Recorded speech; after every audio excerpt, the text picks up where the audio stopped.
Hello நண்பர்களே, ஒரு சின்ன கேள்வி கேட்கலாமா? நீங்க மேல வானத்தை பார்த்து ஏன் வானம் நீலமா இருக்குதுன்னு யோசிச்சதுண்டா? கடலும் நீலமா தான் தெரிகிறது, அது ஏன்? இந்த ரகசியத்தை கண்டுபிடிச்சது ஒரு இந்திய விஞ்ஞானி. அவருடைய பெயர் சர் சி.வி. ராமன்.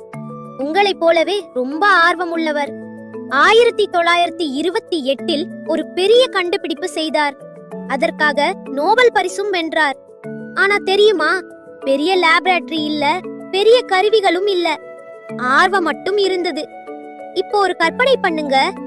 சூரிய ஒளி வெள்ளை கல்லுகளால் ஆனது என்று நினைச்சுக்கோங்க. காற்று முழுக்க தெரியாத பெரிய பந்துகள், அதுதான் மாலிக்யூல்ஸ். அந்த கல்லுகள் அவைகளை அடிக்கும் போது பெரும்பாலும் அதே மாதிரி திரும்பி வரும். ஆனா 1,00,000ல் ஒரு தடவை சின்ன மாற்றம் நடக்கும்.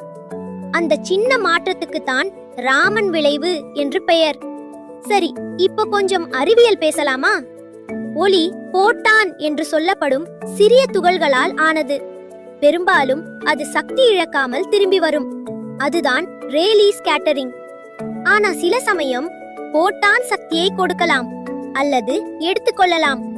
அந்த சக்தி பரிமாற்றமே ராமன் விளைவு. ஒவ்வொரு மாலிக்யூலுக்கும் தனி நடனம் இருக்கு, அதுதான் அதன் வைப்ரேஷன். இந்த கண்டுபிடிப்பு நம்மை பாதுகாக்கவும் உதவுது. விமான நிலையத்தில் ஒரு லேசர் கதிரை பாட்டிலுக்கு மேல் காட்டுவாங்க.